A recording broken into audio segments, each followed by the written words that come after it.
ڈالروں کی اب یلغار. اب یہاں پر امریکی سرمایہ اور ڈالر چاہے مشرق سے آئے چاہے مغرب سے آئے وہ یہودیوں کا اعلی کار ہے. آپ نے اگر $1 نوٹ کا اگر کبھی نقشہ دیکھا ہو اس کے اوپر جو سگنیا بنا ہوا ہے جو نشان ہے وہ کیا ہے؟ پیرامڈ، احرام مصر. یہ کن کے لیے اہمیت رکھتے ہیں؟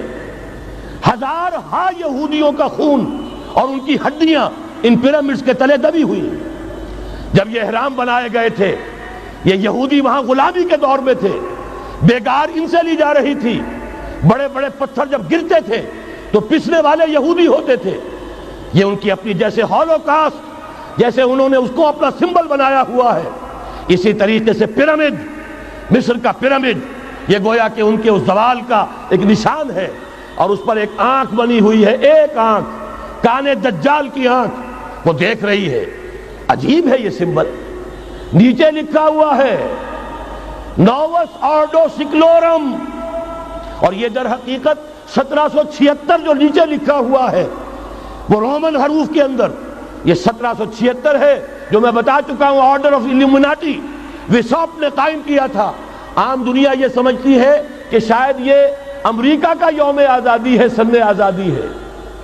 1 مئی اس آرڈر آف الومناٹی کی تاسیس 1 مئی کو ہوئی ہے. یہ 1 مئی جو منایا جاتا ہے دھوکہ یہ دیا گیا ہے کہ یہ شکاگو کے جو مزدور ہیں ان کی یادگار ہے.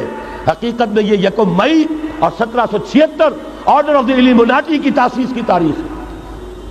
ڈالر میرے اس دیش کو ناپاک نہ کرنا. اور میں تو انہیں داد دیتا ہوں جو کچھ انہوں نے، شاعر کہتے ہیں اس کو جو صاحب شعور ہے، اس صاحب شعور نے جو مشاہدہ کیا ہے کہ ڈالر آئے گا تو کیا آئے گا ہمارے ہاں. میری تو فکر کے اندر رچ بس گیا ہے. پاکستان کے بارے میں جب کہا تھا اے آندھیو سنبھل کے چلو اس دیار میں، امید کے چراغ جلائے ہوئے ہیں ہم. ہماری امیدوں کے چراغ ہے یہ. اسلام کا گہوارہ بننے والی ملک ہے یہ. اس کو ہم نے قائم کیا تھا اسلام کے لیے. یہ آندھیاں نہ چلیں. اس ملک کو ہم نے اسلام کے چراغ جو ہے ہم نے اس میں روشن کیے ہوئے ہیں. اے آندھیو سنبھل کے چلو اس دیار میں، امید کے چراغ جلائے ہوئے ہیں ہم. بہرحال یہ تیسرا سیلاب ہے، ننگی سرمایہ داری، جس کی پھر لعنتیں ہوتی ہیں. ایک طرف فقر، ایک طرف احتیاج، ایک طرف بھوک، ایک طرف دولت کے انبار. پہلے بھی ہمارے ہاں فرق کم نہیں ہے، لیکن اب جو ہوگا اگر یہ بات پوری ہو گئی تو وہ ننگی سرمایہ داری. اور سرمایہ داری ہی در حقیقت یہود کا سب سے بڑا ہتھ کنڈا ہے. یہ بینکنگ کا نظام، یہ سارا کا سارا سودی نظام، یہ IMF، یہ ورلڈ بینک، یہی تو ان کے سب سے بڑے ادارے ہیں. تو واقعہ یہ ہے کہ 3 طرف سے ہم پر حملہ ہو رہا ہے. اور یہ سود کے بارے میں کیا کہا تھا اقبال نے؟ از ربا آخر چمی زائد فتن. اس سود کے ام الخبائث کے پیٹ سے سوائے فتنوں کے اور کیا برآمد ہو سکتا ہے؟ کس نہ داند لذت قرض حسن.